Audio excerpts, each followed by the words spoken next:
So in terms of what legislation could we use, and I do agree with Alex's point that we need to focus on legislation or regulation that's proportionate to the risk, and putting in place measures that seem to be punitive aren't always the most effective way to go about that. So the T21 legislation, in my view, won't have much of an impact at all. I see government's role more than legislating in this space as actually funding programs like the incentive programs, but also other programs.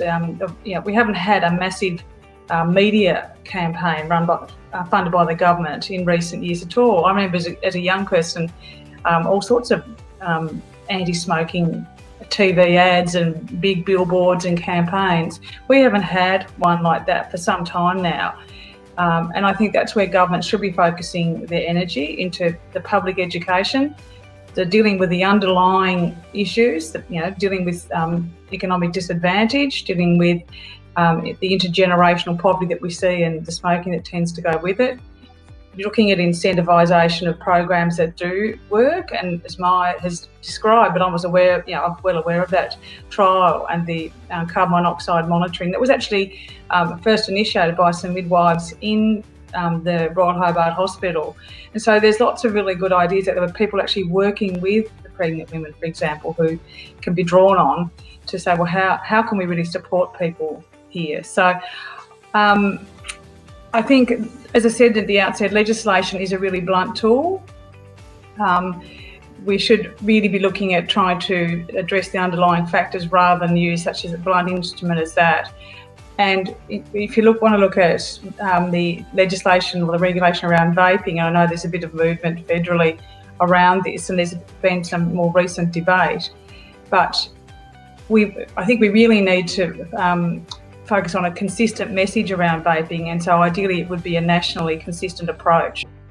The first conclusion is that we should, in terms of policy for tobacco, we should keep a firm focus on reducing smoking-related deaths and disease. This is not a time to show how angry we are about big tobacco. We all understand why people are disgusted with big tobacco, but it's not a time to display our virtues in terms of how extreme we can be about hating big tobacco. The focus has to be reducing smoking-related deaths and disease.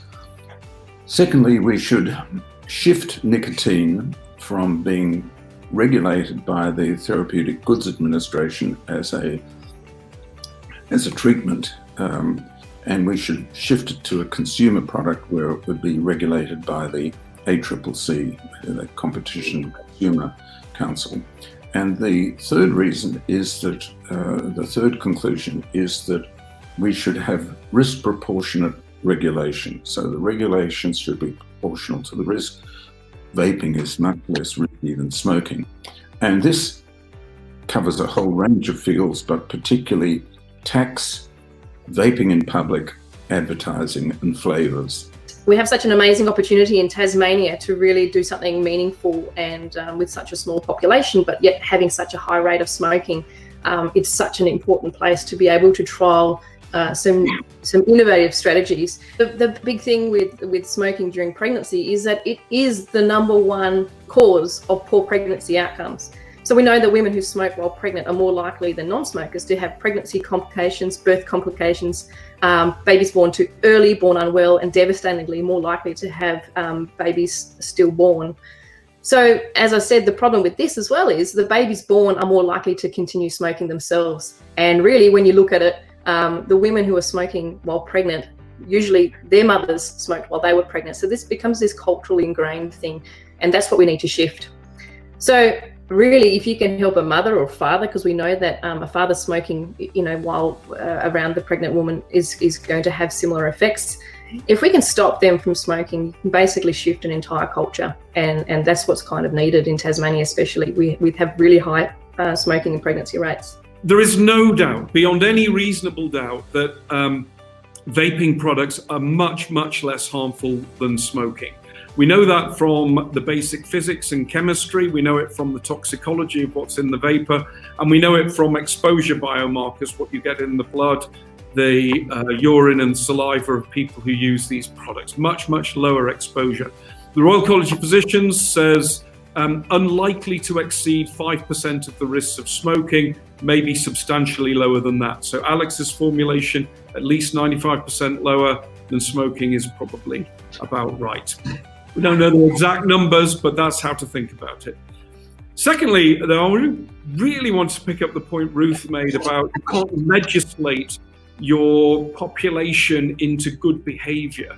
And the interesting thing about vaping is that it works through market forces. Essentially, people acting in their own interests, on their own initiative, at their own expense, choosing to do something that is less, not safe, but much less harmful for them if they want to continue to use these products.